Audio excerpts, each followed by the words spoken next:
কে কে ওখানে? কে ওখানে? কে ওখানে?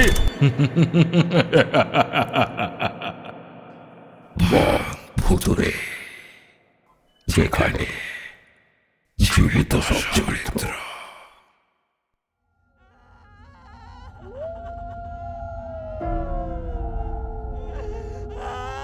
ঘুটঘুটে অন্ধকার এক রাতে গ্রামের সবাই একটা মাঠে উপস্থিত। অনেকেরই হাতে মশাল। মাটিতে একটাও ঘাস নেই, বাঞ্জার জমি বলতে যা বোঝায়। গ্রামের সব লোক একটা মেয়ে মানুষকে ঘিরে দাঁড়িয়ে আছে। তার কোলে একটা দুধের শিশু। সে শিশুটিকে আঁকড়ে ধরে আছে। দুই চোখ দিয়ে অবিরাম ধারায় জল পড়ছে। এত লোক দাঁড়িয়ে থাকলেও কারো মুখে কোনো শব্দ নেই। এমন সময় দীর্ঘদেহী লাল বসন পরিহিত এক পুরুষের আগমন হলো। তিনি আসতেই সবাই সরে গেল।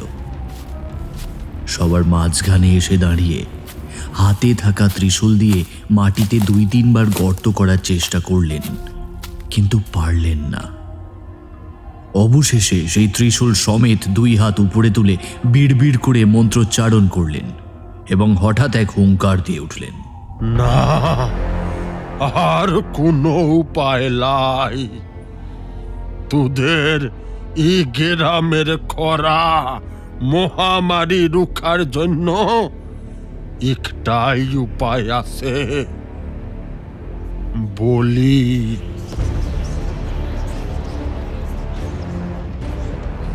হ্যাঁ, কোন সুরব সুলুক্ষু না, শিশু কন্যার বলি। সবাই ভয়ে শিউরে উঠল। কার বলি চড়বে রে বাবা? যাদের কন্যা সন্তান ছিল তারা তাদের বুকের ভেতর জড়িয়ে ধরল।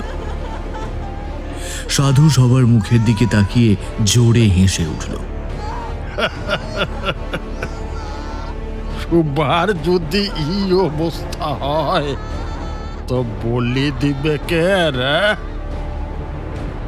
তার বিভৎস হাসির আওয়াজে সবার বুকের রক্ত জল হয়ে যাওয়ার জোগাড়। সাধু বাবা সবার দিকে তাকিয়ে ভালো করে লক্ষ্য করলেন। যখনই যার উপর চোখ পড়ছিল তার মা বাবার বুকের রক্ত শূন্য হয়ে যাওয়ার জোগাড়। সাধু কিছুক্ষণ চুপ করে থেকে শেষে হুঙ্কার দিয়ে উঠল। তারপর তার হাতের আঙুল দিয়ে ইশারা করে বলল, ই সেই কন্যা। এই বলে তিনি তার দীর্ঘ বাহু তুলে নির্দেশ করলেন একটা নোংরা বসন পড়া মেয়ের কোলের বাচ্চাটার দিকে। মেয়েটা চিৎকার করে উঠল, না না না, কিছুতেই না গো, আমি আমার মাইয়াটারে দিবই না। আমি জানতুম ও আমারই মাইয়াকে নিবে। শয়তান, আমারে না পেয়ে আমার মাইয়ারে নিতে চাস? সাধু বাবা হুঙ্কার ছেড়ে বলল, চুপ রহ মাগে, মিথ্যা কথা কইও না। ই শুধু আমার ইচ্ছা নয় রে। মেয়েটা বাচ্চা কোলে তুলে পালিয়ে যেতে গেলে সবাই মিলে তাকে গোল করে ঘিরে ধরল। সাধু আবারও 2 হাত উপরে তুলে বলল, মা, মা, মা বলি চায়, ই মাটি বলি চায়। ই গ্রামের আকাইছে বাতাইছে যে বিষাক্ত জীবাণু ঘুরি বেড়াচ্ছে, সেগুলো থাইকা রক্ষা পেতে হলি বলির খুব দরকার। জয় মা, জয় মা, মারে মা। মোড়লের সঙ্গে সবাই মিলে মেয়েটাকে বলল, দেখ, তুই আবার মা হতে পারিবি, কিন্তু তোর এই বাচ্চাটার বলি না দিলা আমাদের সর্বনাশ হয়ে যাবে। মেয়েটা বাচ্চাটাকে আঁকড়ে ধরে বলল, আমি আমি আমাকে বাচ্চাটারে দিব না, কিছুতেই না। দেখো, তোমরা দেখো, আর তাহলে তোমাদের বাঁচার কোনো আশা নাই। আমারে কিছু কইও না কিন্তু, আমারে কিছু কইও না। এই কথায় গ্রামের সবার মধ্যে হুড়োহুড়ি পড়ে গেল। হঠাৎই কয়েকজন এসে মেয়েটার চুলের মুঠি ধরে মারতে লাগলো। তারপর এক ঝটকায় বাচ্চাটাকে কেড়ে নিল। মেয়েটা মা, মা, মা, ও মা। বলে চিৎকার করে উঠল। তার মাকে সবাই মিলে ঘিরে রাখলো। সেই সাধুর নির্দেশে সবাই মিলে সেই বাচ্চাটাকে মাটিতে শুইয়ে দিল। তারপর সাধু একপাশে আগে থেকেই তৈরি করা একটা যজ্ঞের সামনে বসল। যজ্ঞের আগুনে 2-3 বার ঘৃতাহুতি দিতেই সেটা দাউ দাউ করে জ্বলে উঠল। সাধু জয় মা, জয় মা, জয় মা করে চিৎকার করে উঠল। তারপর হাত দিয়ে সবাইকে ইশারা করল। গ্রামের সবাই একসঙ্গে জয় মা, জয় মা করে চিৎকার করে উঠল। কিছুক্ষণ পূজা করার পর সাধু ইশারায় সেই শিশু কন্যাকে নিয়ে আসতে বলল। শিশু ভয়ে ক্রমাগত কেঁদে চলেছে। তার মাথায় সাধু হাত রেখে কপালে সিঁদুর দিতেই সে কান্না থামিয়ে হঠাৎই পাগলের মতো খিলখিল করে হেসে উঠল।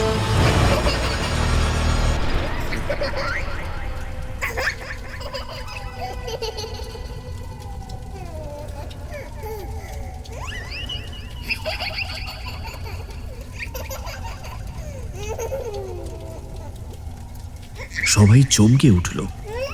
এমনকি তার মাও কান্না থামিয়ে অবাক হয়ে তাকিয়ে রইল। সাধু ইশারায় সবাইকে জয় মা বলে চিৎকার করতে লাগলো। সাধু সেই বাচ্চাটাকে কাছে ডেকে আদর করতে শুরু করলো। মেয়েটা ক্রমাগত হেসে চলেছে, আর সাধুও তাকে ভালো করে আদর করে চলেছে। তারপর হঠাৎই সাধু এক ঝটকায় মাথাটা মাটিতে 2-3 বার বাড়ি মারল।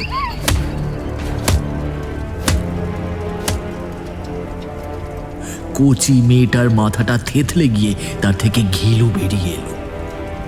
সবার চিৎকার থেমে গেল। ভয়ে সবাই শিউরে উঠল। তারপর সাধু সেই বাচ্চাটার দেহটা জ্বলন্ত অগ্নিতে আহুতি দিল। নরম কচি মাংসগুলো আগুনে পোড়ায় একটা বিকট গন্ধ বেরিয়ে এলো। সাধু ও তার চেলাগুলো খালি উল্লসিত হয়ে চিৎকার করছে। অনেকগুলো ধূপ তারা জ্বালিয়ে দিয়ে উদ্যম নৃত্য করছে। আর চোখের সামনে এই বীভৎস নারকীয় দৃশ্য দেখে সবাই একসঙ্গে ভয়ে থরথর করে কাঁপছে। কারোরই মুখে কোনো শব্দ নেই। বাচ্চাটার মা খালি ডুকরে কেঁদে উঠল। সাধু এবার তার হাত উপরে তুলতেই একটা প্রচন্ড ঝোড়ো হাওয়া এসে চারপাশে তাণ্ডব শুরু করল। সাধু আয়, আয় মা, জয় মা, জয় মা, আয়, আয়, আয় মা, আয় বলে ডেকে উঠল। এমন সময় সেই অগ্নি থেকে উৎপন্ন হলো বীভৎস এক নারী মূর্তি, সম্পূর্ণ নগ্ন। তার এক হাতে নরমুণ্ড আর এক হাতে খড়গ। সে বীভৎসভাবে হেসে উঠল।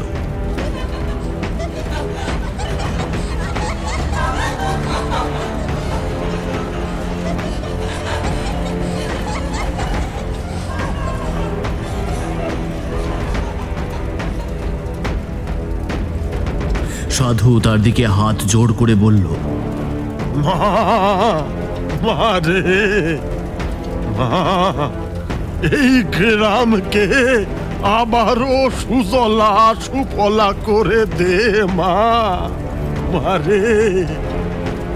সেই মূর্তিটা আবারও বীভৎসভাবে হেসে উঠল।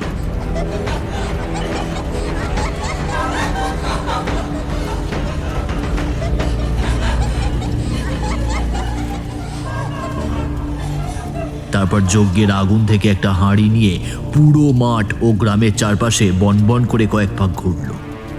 একটা প্রচন্ড ঝোড়ো হাওয়ার তাণ্ডবও সমান তালে চলছিল। তারপর আবারও হেসে উঠল।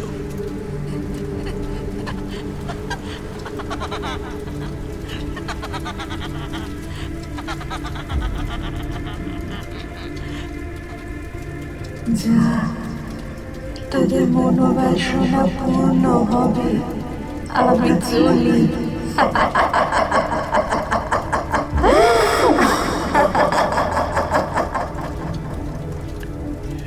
যজ্ঞের আগুন আবারও স্বাভাবিক হয়ে গেল। সাধু সেই দিকে প্রণাম করে আবারও জয় মা, জয় মা, জয় মা বলে চিৎকার করে উঠল।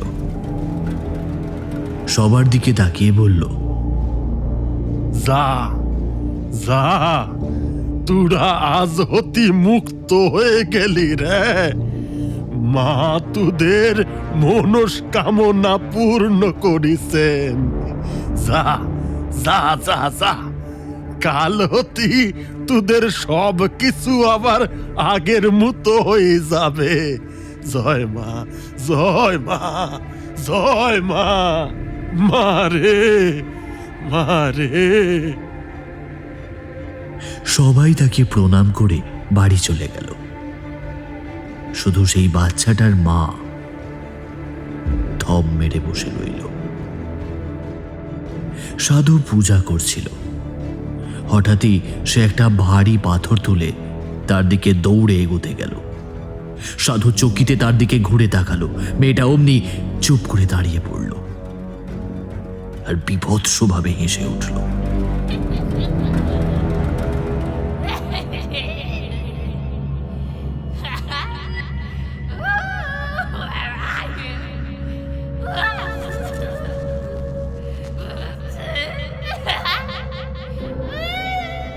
তারপর সেই ভারী পাথরটা দিয়ে নিজেরই মাথায় দুইবার মারল। মাথাটা থেঁতলে গিয়ে সারা মুখ বেয়ে রক্ত গড়িয়ে পড়ল। আর কাটা কলা গাছের মতো দেহটা মাটিতে পড়ে গেল।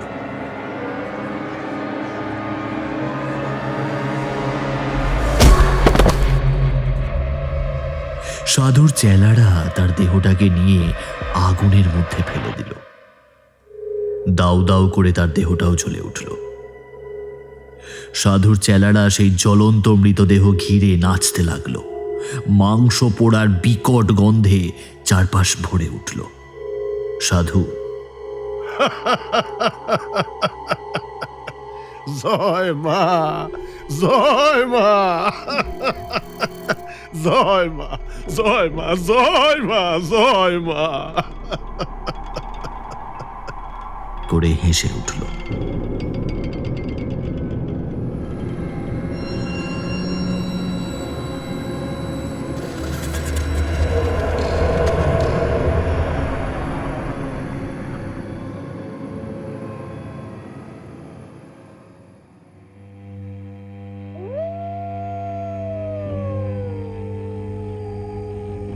পূর্ণগিরি পাহাড়ের উপরিভাগে গভীর জঙ্গল।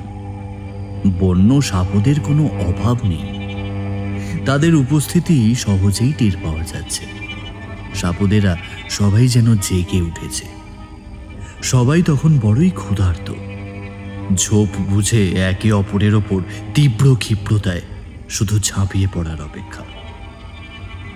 গভীর অমাবস্যার মধ্যরাত। আকাশে চাঁদ না থাকায় অন্ধকার আরো ঘনীভূত হয়েছে। পূর্ণগিরি পাহাড়ের ঢালের একটা অংশ কিছুটা ধস নামার ফলে গাছপালা পরিষ্কার হয়ে গেছে। এরই ভেতর একটা বড় গুহা রয়েছে। বাইরে থেকে দেখলে ভালো করে বোঝা নাও যেতে পারে, কারণ মুখটা খুবই ছোট, কিন্তু ভেতরে বেশ বড় ও দীর্ঘ। এইরকম প্রাকৃতিক গুহা নতুন কিছু না হলেও এর এক বিশেষত্ব আছে। এর ধারপাশে ভুল করেও কোনো সাপদ ঘেঁষে না। শুধুমাত্র এক বাঘিনী ও চিতাবাঘ এর মধ্যে থাকে। একটা বড় অজগরও একটা বড় ফাটলের মধ্যে বসবাস করে। তবে এরা সবাই এই গুহারই পোষ্য। গুহার মধ্যে এক সন্ন্যাসী তার 2 শিষ্যের সঙ্গে থাকেন। তবে সন্ন্যাসী বেশিরভাগ সময় বাইরে চলে যান, কোথায় কেউ জানে না।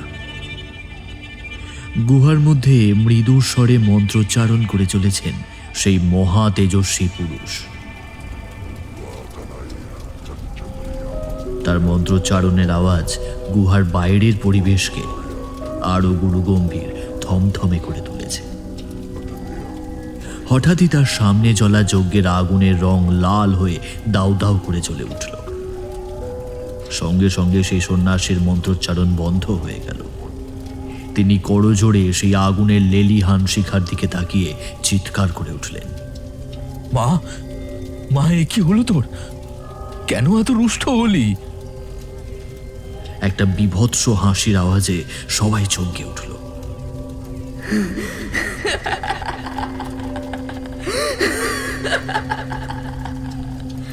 ঘোর অনাচার, ঘোর অনাচার। তুই পশ্চিম দিকে যাত্রা কর, যথা সময় সব জানতে পারবি। আমার আশীর্বাদ তোর সঙ্গে সর্বদা রয়েছে। যথা আজ্ঞা মা, আমি কালই যাচ্ছি। এই বলে তার প্রণাম করা শেষ হলে আবার যজ্ঞের আগুন স্বাভাবিক হয়ে গেল, আর অন্য সবকিছুও আগের মতোই স্বাভাবিক হয়ে গেল। উমানন্দ প্রণাম করে ধ্যানে বসলেন।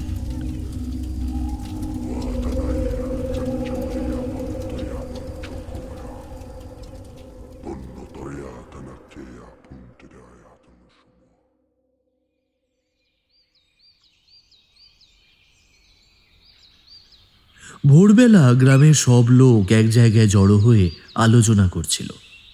এমন সময় মোড়ল মশাই এসে দাঁড়ালো। এক বৃদ্ধ গ্রামবাসী বলে উঠল,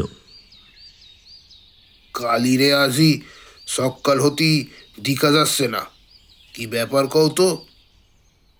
কাল ওর দুধে শিশুটার বলি হইল, তাই হয়তো দিখা কোথাও বসি কাঁদছে।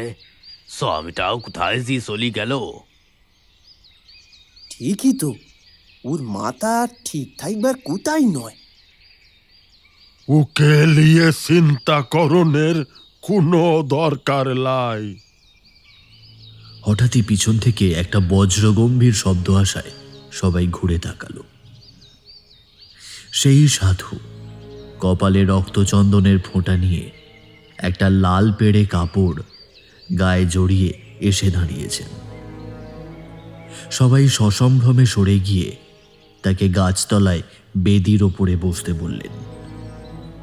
তিনি সেখানে উপবিষ্ট হয়ে বললেন, শোনো, ওর সন্তানের ই বলিদানের ফলেই এই গেরাম খরা অজম্মার অভিশাপ হতে মুক্তি পেয়েছে। ও নিজেরে মায়ের পায়ে অর্পণ করিছে, তাই তাই ওকে মা আপন করি নেছে। তোমরা ওর চিন্তা করো না, ও বড়ই মহিয়সী গা। ওর ই ত্যাগ তোমরা কখনো ভুলি যেও না, যেন কখনো ভুলি যেও না।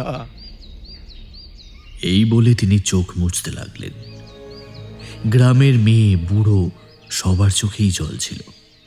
কালি সত্যি ওর আর ওর বাচ্চার বলিদানের কইতা কোনো ভোলা উচিত লয়। গ্রামে ওর নামে একটা ফলক লাগানো হবে আর মেলাও বসিবে। কি ঠিক আছে তো? সবাই একসঙ্গে বলল, এই হ্যাঁ হ্যাঁ হ্যাঁ, ঠিক ঠিক ঠিক। খুব ভালো পেস্তাব রে মোড়ল, খুব ভালো পেস্তাব। সাধু উপরের দিকে হাত তুলে বললেন, জয় মা, জয় মা, মাগো সবই তোর ইচ্ছা রে মারে।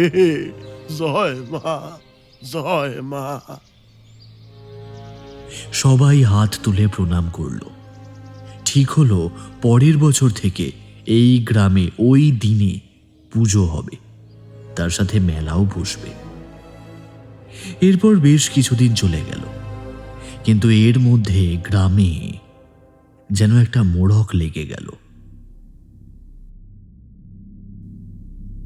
এই কয়েকদিনের মধ্যে গ্রামের অল্প বয়সী মেয়েরা বেশি মরছিল। সবাই ভয় পেয়ে গেল। কি করবে কিছুই বুঝতে না পেরে তারা গ্রামে একটা সম্মিলিত সভা ডাকল। গ্রামবাসীরা সবাই মিলে বলল, একটু থাকা যায় না গো, আমাগো ই তো মাইয়ারা মরিছে, একটা ব্যবস্থা না করলে আমাগো থাইকা মুশকিল হবে তো।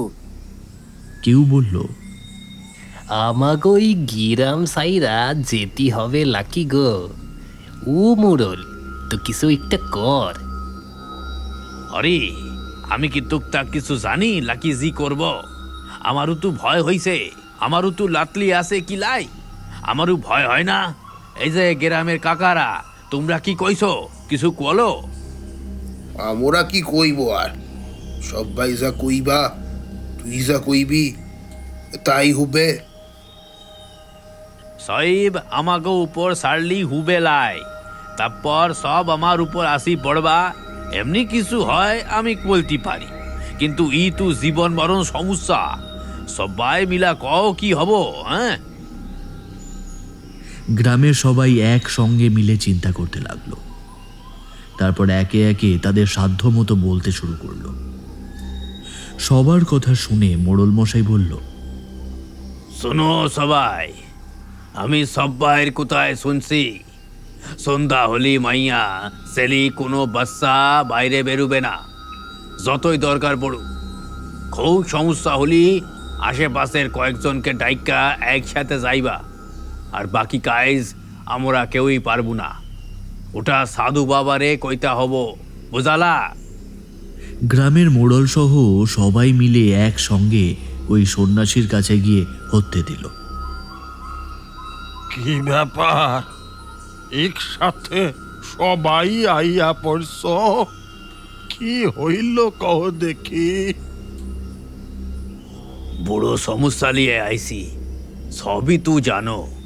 একটা সমস্যা তো গেল, কিন্তু এই যে মহামারীর মতো আমাগো মাইয়ারা মরছে, তাই কি হব? আপনি তাইকা না বাঁচাইলে আর কে আমাগো রক্ষা করবা কন? সাধু একটু চুপ করে থেকে বলল, এর জন্য তোমাকে ঘোর সাধন করতে হইব। আগে আগে মার কাছে জানি কি হইল, তোরা সব কাইল আয়। সবাই একসঙ্গে প্রণাম করে চলে গেল।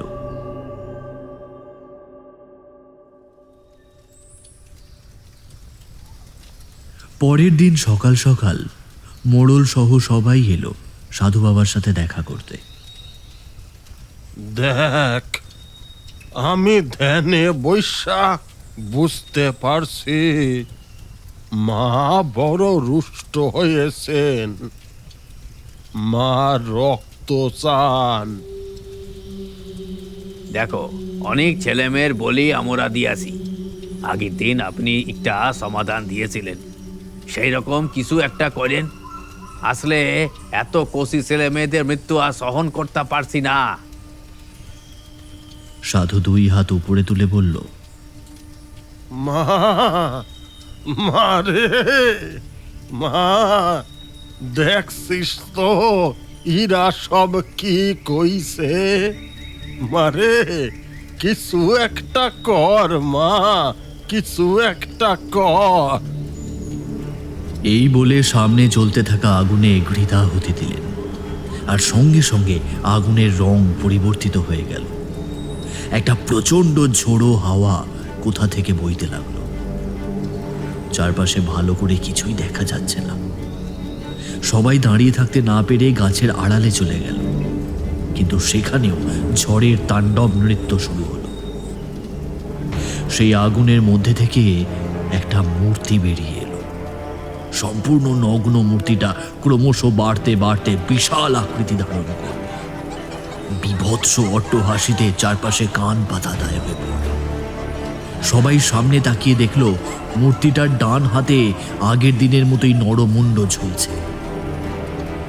এইবার আগুনের লেলিহান শিখার মধ্যে থেকে মৃত কচি মেয়েরা উঠে আসছে। সেই মূর্তিটা এক এক করে তাদের ধরে ওদের মুন্ডগুলোকে কেটে রক্ত পান করছে। এই বিভৎস দৃশ্য দেখে তাদের মা বাবা বেশিরভাগই আর্তনাদ করে উঠল। অনেকেই জ্ঞান হারিয়ে ফেলল।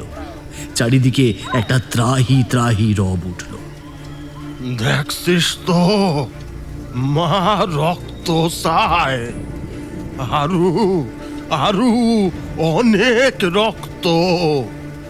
তবেই তোরা ও তোদের চাষবাস ঘর বাড়ি রক্ষে পাবে, না হলি সকলে শেষ। মাকে চটাসলা চটালি চটালি সব বাইর বিপদ হইব। সব গ্রামবাসীরা হাই হাই করে উঠল। আমাকে স্যালাপুলাদের জীবনের বিনিময়ে আমরা কিচ্ছু চাইলা কিচ্ছুলা। ওদের মরামুখ দেখা আমরা বাঁচবা কেমনে? ই কেমন বিচার? বাবা, তুমি আমাদেরই হয়ে কিছু একটা বিহিত করো, দয়া করে আমাকে সন্তানদের রক্ষা করো। মা, মারে, মাগো, মা, ঈদের কিছু একটা বিহিত কর মা, না হলি ইরা মারা পড়ব মারে। সেই বিশাল আকৃতি মূর্তি আবারও বিভৎস একটা হাসি হাসল। তারপর অদ্ভুত অজানা একটা ভাষায় কি সব বলল। সাধু সেটা শুনে হাত তুলে প্রণাম করে বলল, যা তোর ইচ্ছা মারে, যা তোর ইচ্ছা। বাবা, কি কইলা বলো দেহি, কিছুই তো বুঝলা না। একটা উপায় আছে, শুধু একটাই উপায় আছে মায়ের ই ক্রোধটারে আটকানোর। কি উপায় বাবা, কি উপায় কও দেহি? প্রতি অমাবস্যায় একটা করি মাইয়া লাগবো, মায়ের ভোগ্য হবে সে। সবাই শুনে ভয়ে শিউরে উঠল। গ্রামবাসীদের মধ্যে ক্রন্দনের রোল উঠল। এটা কি কইতা হলো বাবা? আমরা তো আমাগো মাইয়াদের বাঁচানোর কইতা বলা আইছিলাম, ই তো ওদের মরণের সমান হয়ে গেল। দয়া করো বাবা, দয়া করো। দয়া করো বাবা, দয়া করো। সাধু বাবা একটা দীর্ঘশ্বাস ফেলে সেই বৃহদাকার মূর্তির দিকে হাত জোর করে তাকালেন। মা, মা গো, মা, একটু রহম কর মা, একটু রহম কর। সেই মূর্তি আবারও কি সব অদ্ভুত ভাষায় বলল। সাধু বাবা মাথা নেড়ে প্রণাম করতেই সেই মূর্তি অদৃশ্য হয়ে গেল। চারপাশে আবারও আগের মতোই সব কিছু স্বাভাবিক হয়ে গেল। শোনো, দেখলা তো, আমি চেষ্টা করছি, কিন্তু কিন্তু মায়ের আদেশ বড় কঠিন। তবে মা তোমাদের কথা শুনেছে, তোমাদের কথা মা শুনেছে। সবাই বেশ গদগদ হয়ে তার দিকে তাকালো। 3 মাস অন্তর একটা মাইয়ার বলি চড়াইতে হইব। প্রীতি আমাবস্যায় দরকার লাই। কি বুঝছস তো? হ্যাঁ? কি খুশি তো? জয় মা, জয় মা, জয় মা। সবাই এ কথা শুনে কান্নায় ভেঙে পড়ল। এরকম করলে কি কইরে হইবে বলো? আমরা কাকে পাঠাইব? সবাই তো আমাগই বুকের পাজর আছে। তবে কি কইরা একজনকেও বলি চড়াইবা বাবু? মোড়ালও কেঁদে ফেলল, হাত জোর করে বলল, বাবা, এইটা কিরকম বিচার মায়ের? ই তো অন্যায়, ঘোর অন্যায়। সাধু বাবা রেগে উঠল। তোদের যত সারণ দেওয়া যায় ততই তোরা মাথায় উঠোস। মা তোদের মাসে 2টা থেকে 3 মাসে 1টা, মাত্র 1টা কইছে। তাতে অন্যায় হয়ে গেল? হ্যাঁ, তাহলে যেরকম কুকুর বেড়ালির মতো মরছস, মর শালা, মর। মোড়ালো এবার রেগে বলল, আমরা কেউ কুকুর বিড়াল নই, মানুষ, বুঝছস? আমরা আজ থাইকা তোমাকে আর তোমার মা কাউরেই মানি না। আমরা নিজেরা লড়বো, আমাকে মা মাইয়াদের জীবন লগে লড়বো। তাতে যা হবার হবে, ডরাই না মোরা। তোমার মাকে বলি দিও। গ্রামবাসীরাও সবাই একসঙ্গে চিৎকার করে উঠল। সবাই সাধু বাবাকে বলল, না না, মানি না। আজ থেকে আমরা কেউ ওরে দেবতা বলে মানি না, একদম মানি না। চারপাশে সবাই চিৎকার করে উঠল। না না, মানি না, আমরা ওই পাষাণ দেবতারে মানি না। সাধু বাবার সারা মুখমণ্ডল রাগে লাল হয়ে উঠল। তিনি চিৎকার করে উঠলেন, কে কইলি তোরা? হ্যাঁ, ই তোদের শেষ কথা? জানোস ইতে কি হতে পারে? হ্যাঁ, ইতোগুলো মাইয়াদের নিত দেহ দেখা কেমন লাগে জানস? তাদের মা বাবার বুক ফাইটা কান্না দায়িত্বা কেমন লাগে জানস? তুই কি বুঝবি? তোর ঘর সংসার আছে? সাধু হুঙ্কার ছেড়ে বলল, মরবি, তোদের মরণই ভালো। আর তোরা সবাই যদি ওই মোরলের সাথে থাকিস, কারু মাইয়া বাঁচব না, কারু না। তিনি তার চেলাদের কি সব যেন বিড়বিড় করে বললেন। তারা হামানদিস্তায় কি সব বাটতে লাগলো। দেখ, ই শেষবারের মতো বলছি, তোরা মায়ের কথা শুন, না হলি সব শেষ করে দেবো।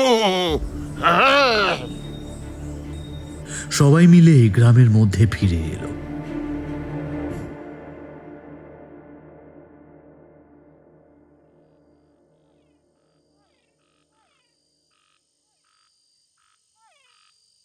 গ্রামে তখন অনেক রাত।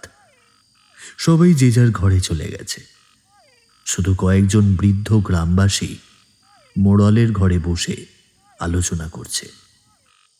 কি করবা, কিছু কি ভাবছো নাই মোরল? আমি ওই সাধুরে একদম বিশ্বাস করি না। ও কিছু একটা করবো, এটা আমার দৃঢ় বিশ্বাস। আমরা সব বাল বাচ্চাওয়ালা মানুষ, যদি কিছু করে কি করবা? মোড়ল মাথা নাড়ল। কিন্তু আমরাই বা কি করুম? কারে বলি ছড়াইমু কও দেহি? হ্যাঁ, এরই মধ্যে ওই পিশাচিনীর গব্বে কতকগুলো মাইয়ার বলি চলি গেল। সে কথা ভাবলি দুঃখে বুকটা মোসর দিয়া উঠে। তাহলে আমরা কি ওদের কথাই মেনে নিমু? তাহলে তো কখনো লা, এটা হতে পারে না। আমরা কখনোই আমাদের মাইয়াদের নিজ হাতে বলি চড়াইতে পারুম না। এটা হতে পারে না, কিছুতেই না। তোমরা কিসের মরদ কও দেখি? হ্যাঁ, কিসের মরদ? জেনে রেখো, আমরা শেষ অব্দি লড়ুম, শেষ অব্দি। হঠাৎই ঘর থেকে মোড়ালের বউ বেরিয়ে এসে বলল। এমন সময় কড়কড় করে কাছেই কোথাও বাজ পড়ল। গ্রামের সবাই আকাশের দিকে তাকিয়ে দেখল কোনো মেঘ নেই। হঠাৎই তাদের চোখে পড়ল মোড়লের বাড়িটা দাউ দাউ করে চলছে, আর বাড়ির ভেতর থেকে আরে বাঁচাও গা, আরে মরি গেলুম গো, আরে মরি গেলুম, বাঁচাও আওয়াজ পাওয়া যাচ্ছে। সবাই তাড়াতাড়ি বাড়ি থেকে বালতি ভর্তি জল নিয়ে বেরোতে লাগলো, কিন্তু হঠাৎই আকাশ থেকে কড়কড় করে যেখানে সেখানে বজ্রপাত হতে লাগলো। আশেপাশের গাছপালা পুড়ে যাচ্ছিল, কেউ বেরোতে গিয়েও ভয় বেরোতে পারল না। চোখের সামনে পুরো বাড়ি সহ মানুষগুলো পুড়ে যেতে লাগলো। তাদের আর্তনাদ সবার কানে গেলেও কারোরই কিছু করার ছিল না। সকলের সামনে সব পুড়ে ছারখাড় হয়ে গেল। গ্রামের সবার মধ্যে কান্নার রোল পড়ে গেল।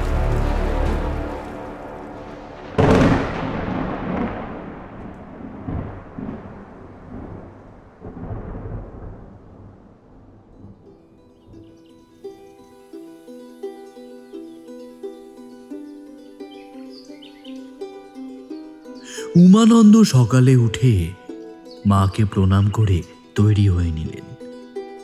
শিষ্যরা আগে থেকেই ঝোলায় মন্ত্রতন্ত্রের জিনিসপত্র গুছিয়ে রেখেছিল।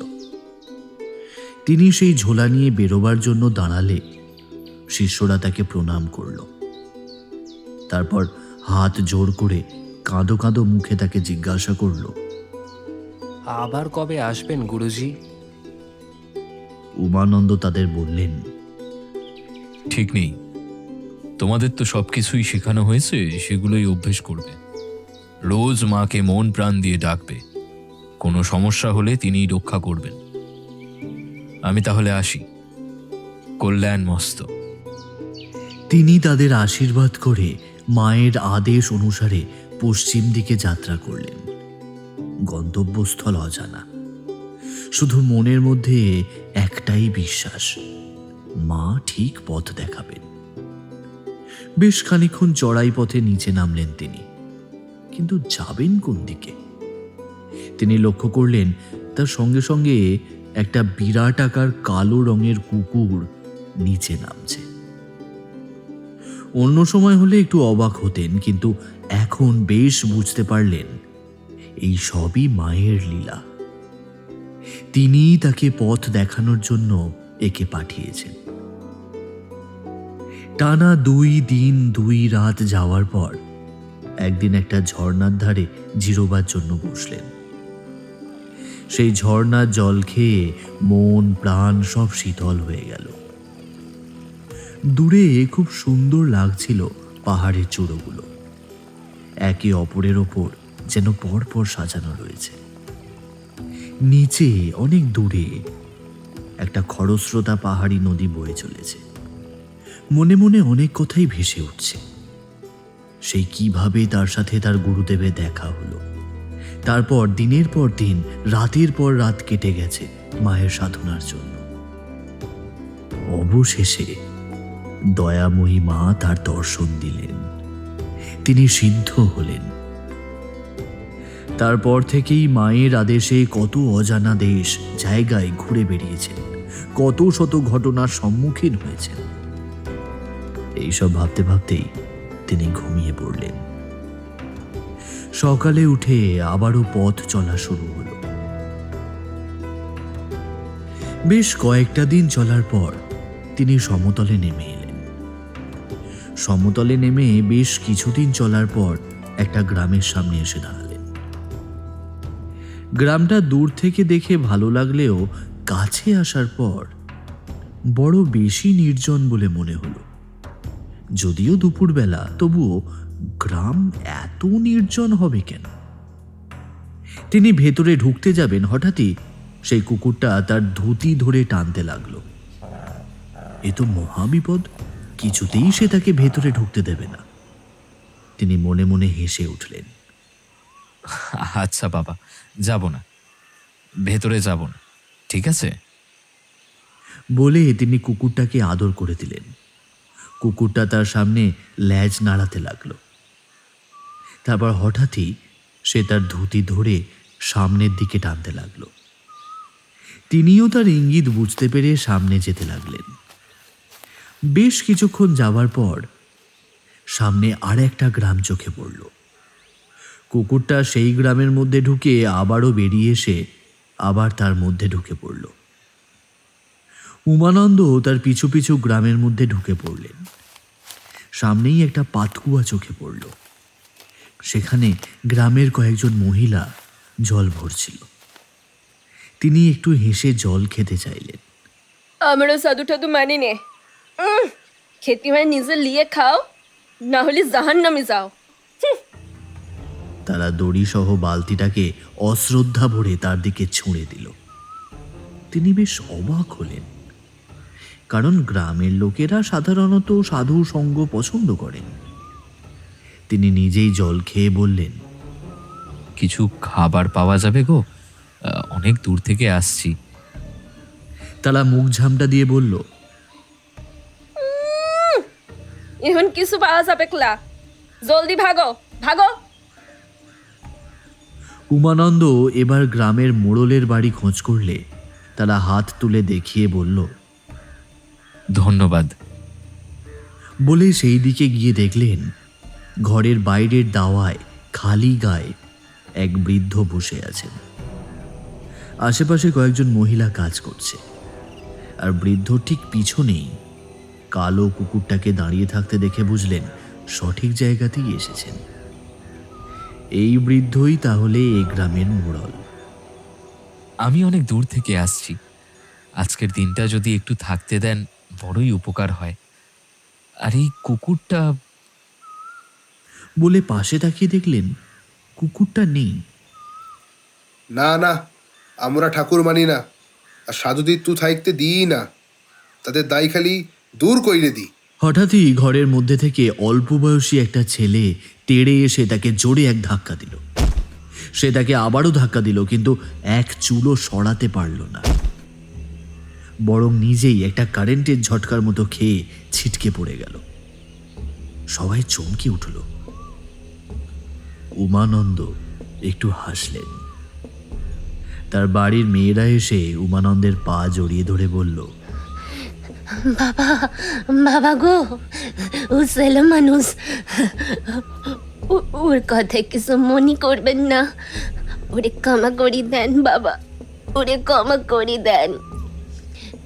আসলে কি জানেন তো, আমাদের সনে বড় একটা খারাপ ঘটনা ঘটে যাবার পর হতি না আমারও কেউ ঠাকুরে আর বিশ্বাস করিলা গো, বিশ্বাস করিলা, তাই ওইরম ব্যবহার করে ফেলছে।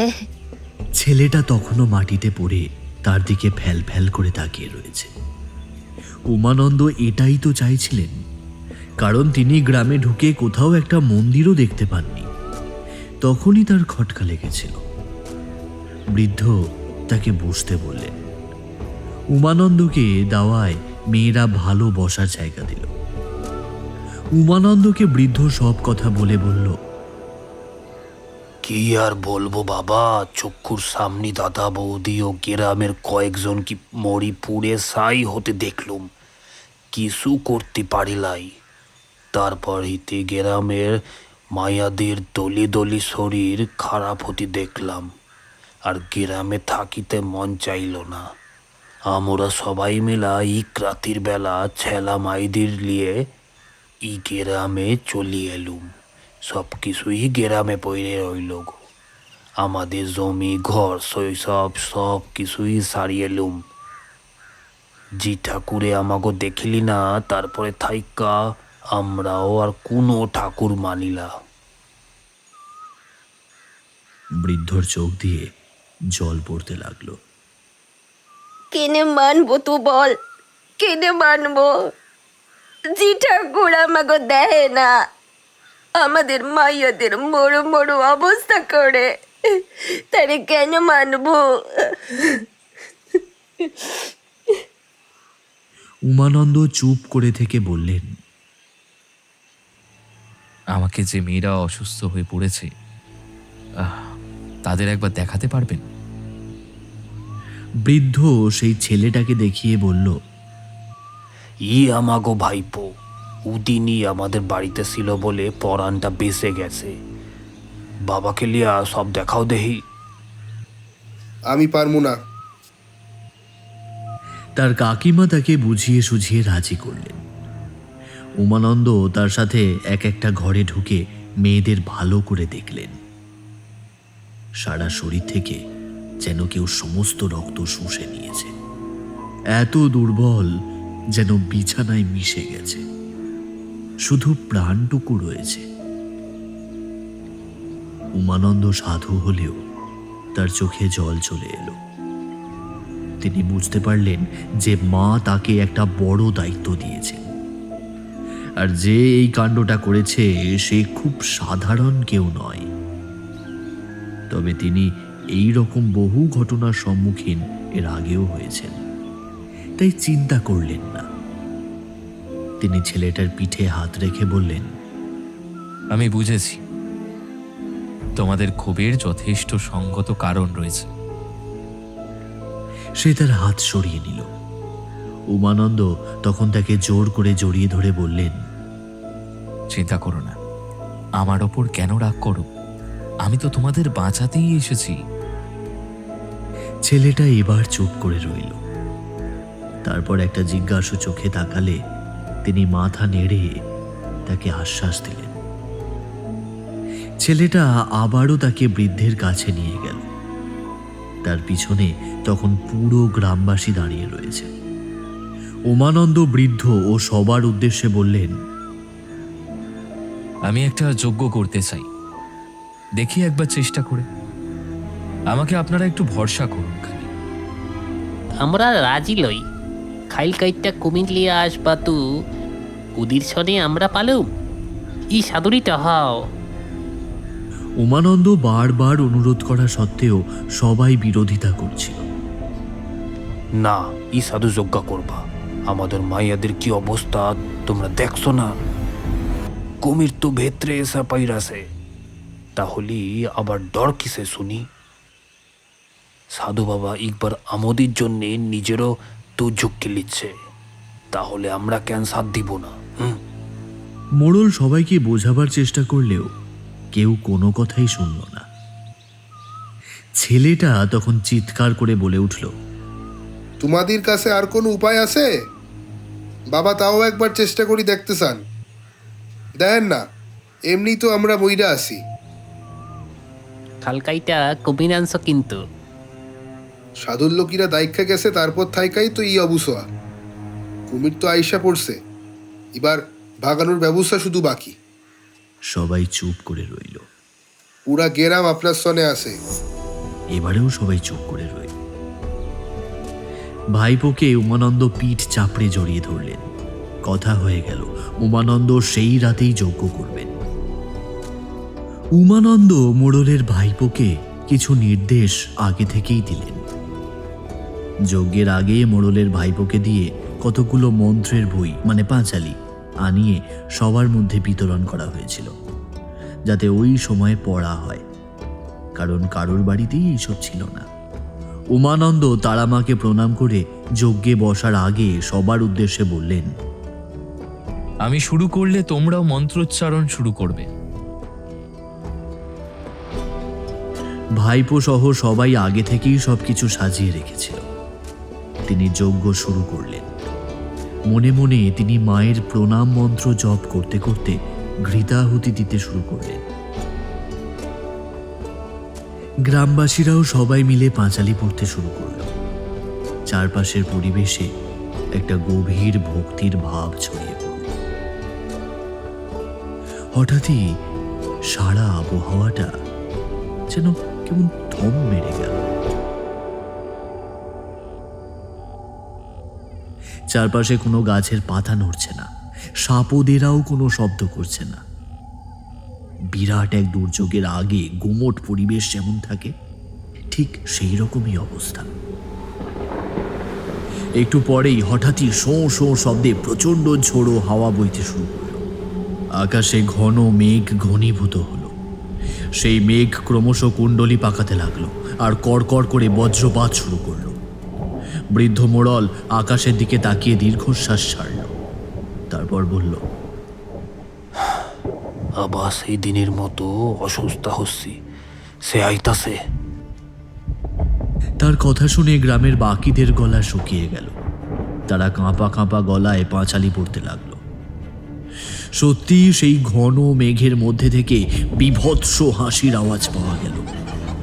সেই আওয়াজ শুনলে অতি বড় সাহসীর বুকও ভয় কেঁপে ওঠে।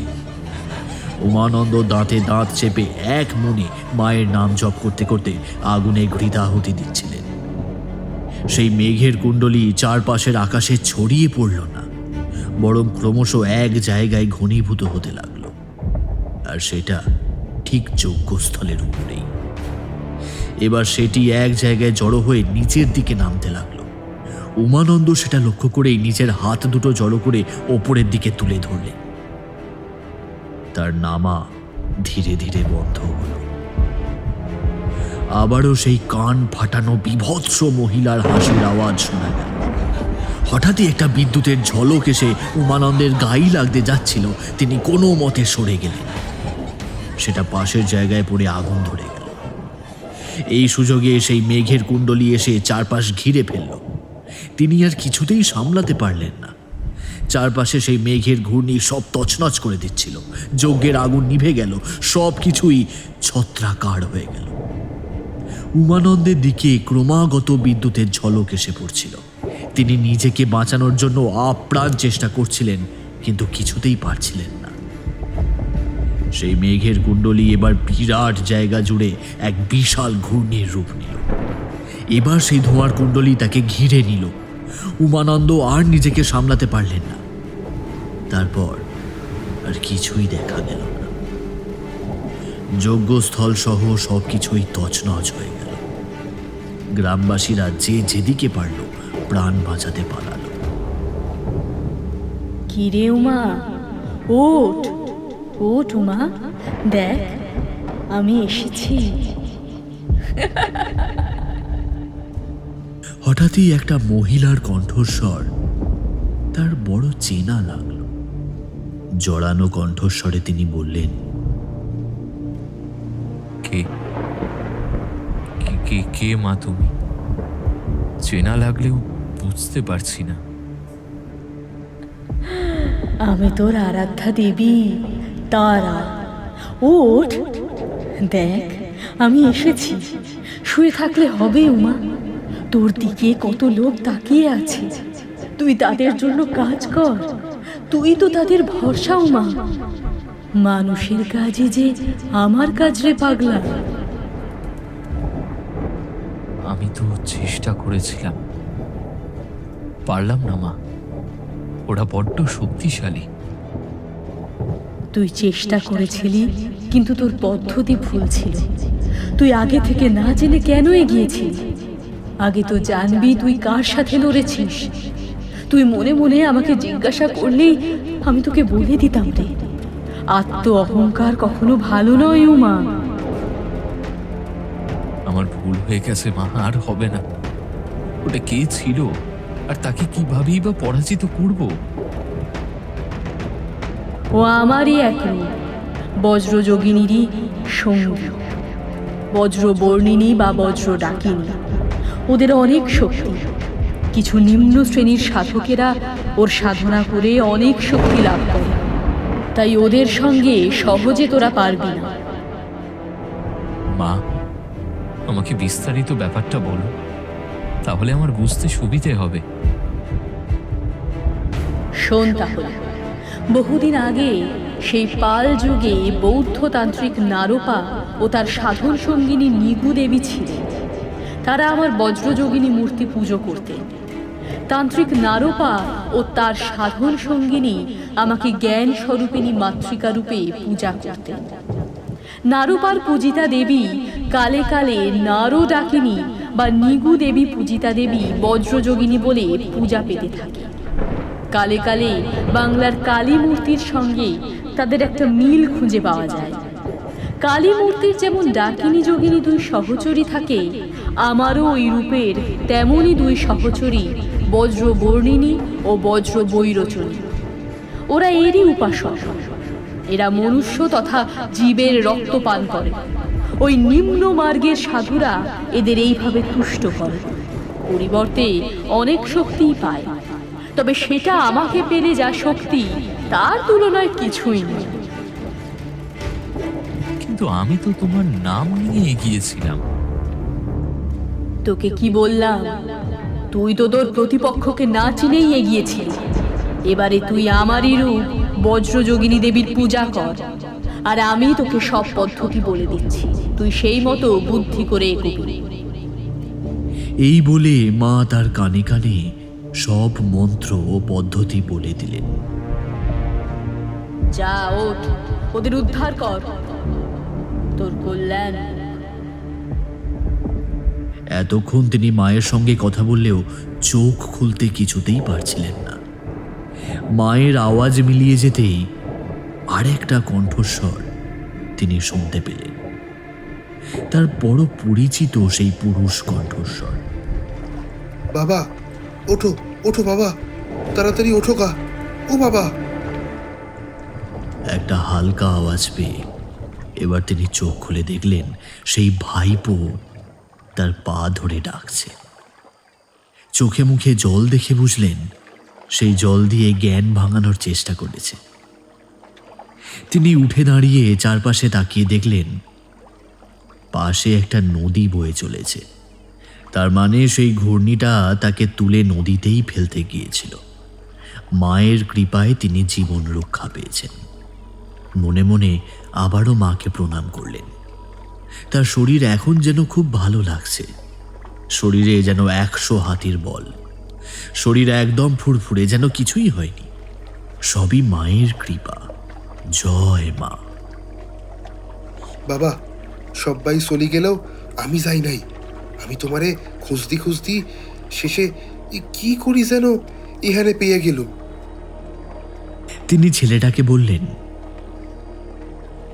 সব বুঝতে পেরেছি। বাবা, আমরা কি আর রক্ষী পামু না বাবা? বাবা গো। ঠিকই বলেছ, আমি একবার শেষ চেষ্টা করে দেখতে চাই। আমাকে তুমি সেই জায়গায় নিয়ে যেতে পারবে? ছেলেটা উত্তেজিত হয়ে বলল, কেন পারবো না বাবা? আমিও তো তাই চাই গো।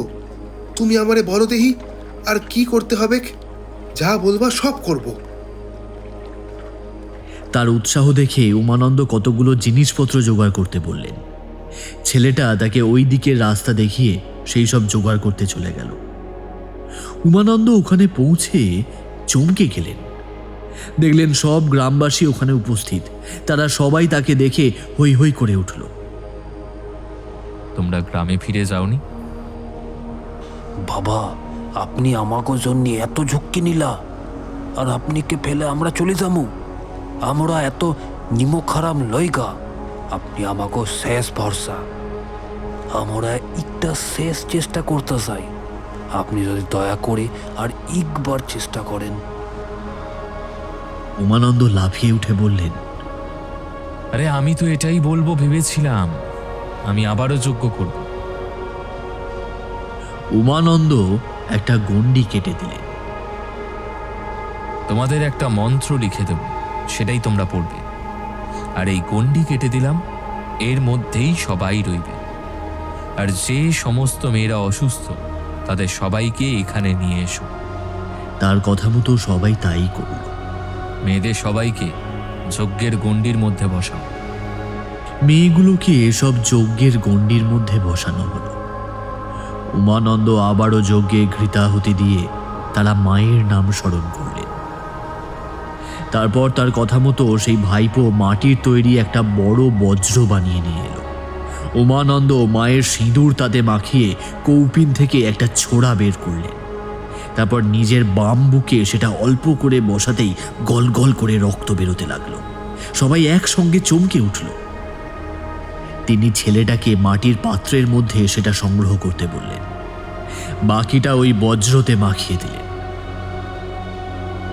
আরও কিছুটা রক্ত হাতের তেলোতে করে মায়ের শেখানো বজ্র যোগিনী দেবীর মন্ত্র জপ করতে করতে যজ্ঞের আগুনে ফেললেন। যজ্ঞের আগুনের রং এবার পরিবর্তিত হয়ে সবুজ হয়ে গেল। তিনি এবার হুঙ্কার দিয়ে উঠলেন, আয়, যদি সাহস থাকে তো আয়, দেখি তোর কত শক্তি, আয়। কিন্তু সময় চলে গেল, কিছুই হলো না। উমানন্দ কিছুটা অবাক হলেন। গ্রামবাসীরাও কিছুটা অধৈর্য হয়ে উঠল। কি হলো কারোরই বোধগম্য হচ্ছিল না। উমানন্দ ছেলেটাকে ডেকে কানে কানে কিছু কথা বললেন। সামনে বজ্রসহ সব উপকরণ তিনি ঢেকে দিলেন। সে আবারও গ্রামবাসীদের হাতে সেই পুরানো পাঁচালি তুলে দিল। তারা আবারও সেটাই পড়তে লাগলো। উমানন্দ আবারও চিৎকার করে উঠলেন, জয় মা। এটা সব ভয় পেয়ে গেছে, রণে ভঙ্গ দিয়েছে। সঙ্গে সঙ্গে আবারও সারা আকাশ জুড়ে জমাট মেঘ ধেয়ে এলো। মেঘ ঘনীভূত হয়ে কুণ্ডলি পাকিয়ে সেই জায়গার উপর জড়ো হচ্ছিল। চারপাশে কড়কড় করে কয়েকটা কান ফাটানো শব্দ করে বজ্রপাত হলো। এমন সময় উমানন্দের ওপর সেই মেঘের কুণ্ডলি ক্রমশ নিচের দিকে নামতে লাগলো। আবারও সেই বিভৎস নারী মূর্তিকে বিদ্যুতের আলোয় দেখা গেল। তার কান ফাটানো হাসির আওয়াজে সবার কানের পর্দা ফেটে যাওয়ার জোগাড়। সাথে সাথেই ঝড়ের তাণ্ডব বেড়ে গেল। চারপাশে পরপর বজ্রপাত হতে থাকায় কয়েকটি গাছ দাউ দাউ করে চলে উঠল। বনজন্তুর দল ভয় পেয়ে যে যেদিকে পারল পালিয়ে গেল। গ্রামবাসীরা ভয় থরথর করে কাঁপতে কাঁপতে মায়ের পাঁচালি পড়তে লাগলো। এবার উমানন্দ বজ্রসহ সব আনুষঙ্গিক উপকরণের ওপর থেকে চাপা দেওয়া কাপড় সরিয়ে নিলেন। তিনি গ্রামবাসীদের ইশারা করতেই সবাই আবারও বজ্রযোগিনী দেবীর মন্ত্রোচ্চারণ শুরু করল। উমানন্দ দুই হাতে বজ্রটাকে তুলে ধরে সেই দিকে তাক করে ধরলেন। মনে মনে বজ্রযোগিনীর মারণ মন্ত্র জপ করতে লাগলেন। এবার মেঘের কুণ্ডলী প্রথমে থেমে গেলেও পরে আবারও তা 2-3 টুকরোয় ভেঙে নিচের দিকে নামতে লাগলো। তার প্রচণ্ড বেগ ও শক্তিতে মনে হচ্ছিল ধরিত্রী এই মুহূর্তেই ধ্বংস হয়ে যাবে। তার সাথে সাথে সেই নারী কণ্ঠের কান ফাটানো হুঙ্কারে গ্রামবাসীরা আরো আতঙ্কে জমে গেল। উমানন্দ চারপাশে তাকিয়ে দেখলেন, এই বাবা, আমি এখানে।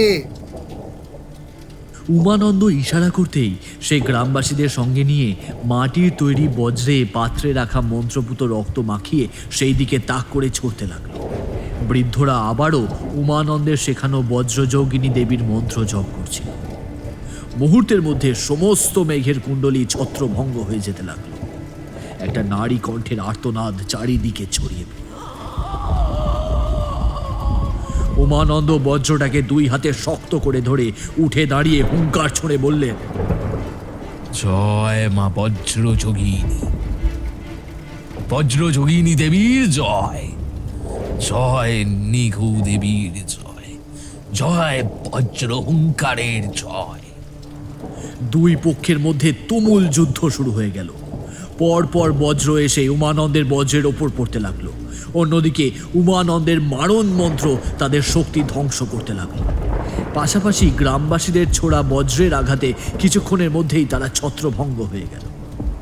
ধীরে ধীরে আকাশ থেকে বজ্র বৃষ্টি কমে এলো। এর কিছুক্ষণের মধ্যেই সেই মেঘের কুণ্ডলীও ধীরে ধীরে পরিষ্কার হয়ে গেল। উমানন্দ দাঁতে দাঁত চেপে বজ্রটাকে শক্ত করে ধরে রইলেন। তার শরীরে এখন যেন 10,000 হাতির বল। বজ্রের কোনো আঘাতই তাকে কিছু করতে পারল না। নারী কণ্ঠের তীব্র আক্রোশের শব্দে চারপাশের সবাই কেঁপে উঠল। তারা আবারও শেষ চেষ্টা করল। কিছুক্ষণ এই ভয়ঙ্কর যুদ্ধ চলতে লাগলো। এরপর উমানন্দ মাটি থেকে ছোট্ট একটা বজ্র তুলে নিয়ে মনে মনে মারণ মন্ত্র জপ করে আবারও উপরের দিকে ছুঁড়ে মারতেই সেই নারী কণ্ঠের তীব্র আর্তনাদ চারপাশে শোনা গেল। গ্রামবাসীরা তখনও সেই বজ্র উপরে ছুঁড়ে যাচ্ছে। এর কিছুক্ষণ পর নারী কণ্ঠের সঙ্গে আরো কয়েকটি পুরুষ কণ্ঠস্বরের আর্তনাদ শোনায়।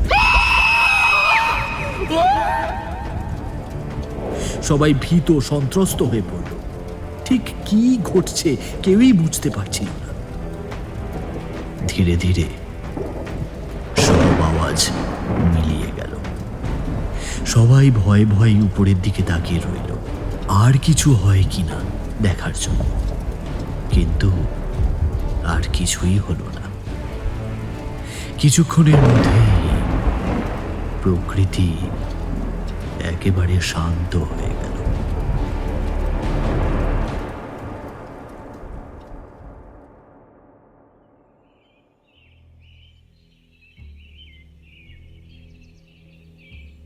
ভোর হয়ে গিয়েছিল। অরুণের কিরণ চারপাশে ছড়িয়ে পড়ল। পাখির কলকলানিতে চারপাশ মুখরিত হয়ে উঠল। উমানন্দ মনে মনে একটু হাসলেন। তার দুই চোখ বেয়ে অবিরত জলধারা তার চিবুক বেয়ে গলা বুক ভিজিয়ে দিচ্ছিল। সটাং মায়ের উদ্দেশ্যে প্রণাম করে বারবার তার স্তুতি গাইতে লাগলেন। সব গ্রামবাসীরা উমানন্দ বাবার পায়ে এসে প্রণাম করে তার জয়ধ্বনি দিতে লাগল। এক বৃদ্ধ এসে হাত জোর করে বললেন, ধন্যি বাবা, তুমি ধন্যি। আজ হতে আমরা সবাই তোমার শিষ্য, আর তুমি এই গ্রামের কর্তা। এটাই সবাই ভুল করে। তোমরা সবাই মায়ের জয়গান গাও। আমি সাধারণ মানুষ, আমার কি ক্ষমতা তোমাদের রক্ষা করব? সবাই হৈ হৈ করে মায়ের জয়গান করতে লাগলো। ভাইপো এসে তার পায়ে প্রণাম করতেই উমানন্দ তাকে জড়িয়ে বললেন, এ না থাকলে আমি একা কিচ্ছু করে উঠতে পারতাম না। সত্যি তোমার সাহস ও গ্রামের প্রতি ভালোবাসা দেখার মতো। সে একটু লাজুক মুখে হাসল। বাবা, একটা কথা জিগাবো, যদি কিছু মনে না করেন তো? উমানন্দ হেসে মাথা নাড়লেন। বাবা, প্রথমেই কিছুই হচ্ছিল না কেন, এরপরই আবার হঠাৎই কেন ওরা আক্রমণ করলো? এই তো ঠিক ধরেছ। আসলে জেনে রাখো, ওই সাধুরা বজ্রযোগিনী দেবীর সঙ্গিনী পুজো করত। এরা মানুষের রক্ত খাগি। এদের পূজা করলে অনেক শক্তি পাওয়া যায়, কিন্তু মায়ের কাছে তা কিছুই নয়। তাই যখন আমি বজ্রযোগিনী মায়ের পুজোর মন্ত্র বলছিলাম, এরা আসতে পারছিল না। তাই মাঝপথে আমি আমার আরাধ্যা তারা মায়ের মন্ত্র বলতেই ওরা তেড়ে এলো। আর তখন আমি আবারও বজ্রযোগিনী মায়ের মন্ত্র জপ করতে শুরু করলাম। ওনার অস্ত্র বজ্রকে মন্ত্রপুত করে আগেই তৈরি রেখেছিলাম। এবার তোমাকে বলেছিলাম আগে ভাগেই অনেকগুলো বজ্র তৈরি করে রাখতে। সেগুলো ওই মন্ত্রপুত রক্তে ডুবিয়ে সেটা ছুঁড়তেই সাংঘাতিক কাজ হলো। শেষে আমি বজ্রকে ঢাল হিসাবে ব্যবহার করলাম। ওদের আক্রমণ হলেও তাই এবার আমার কিচ্ছু হচ্ছিল না। এরপর ওদের ওপর মারণ মন্ত্র জপ করতেই সব শেষ। আসলে সবই মায়ের লীলা গো। কখন কি রূপে আসতে চান তারা পাগলিকে বোঝা বড় কঠিন। এখন তার বজ্রযোগিনী রূপে প্রকাশিত হবার ইচ্ছে হয়েছে। জয় মা। ভাইপো একটা কি যেন জড়িবুটি উমানন্দের বুকের ক্ষতের উপর লাগিয়ে দিচ্ছিল, যাতে তার ক্ষত সেরে যায়। উমানন্দ স্নেহের হাত বুলিয়ে দিলেন তার মাথায়। শোনো, তোমরা আজ থেকে এই বজ্রযোগিনী মাকে মন্দিরে প্রতিষ্ঠা করে পুজো করবে। আর এই বজ্রটাকে ওই মন্দিরে মায়ের পায়ের পাশে রাখবে, এরও পুজো করবে। উমানন্দ চোখ বন্ধ করে ভাইপোর মাথায় হাত রাখলেন। আমি জানি এ খুব ভালো মাটির কাজ জানে। ও অল্প সময়ে যে বজ্রগুলো তৈরি করেছে আমি অভিভূত। আমি ওকে আশীর্বাদ করলাম।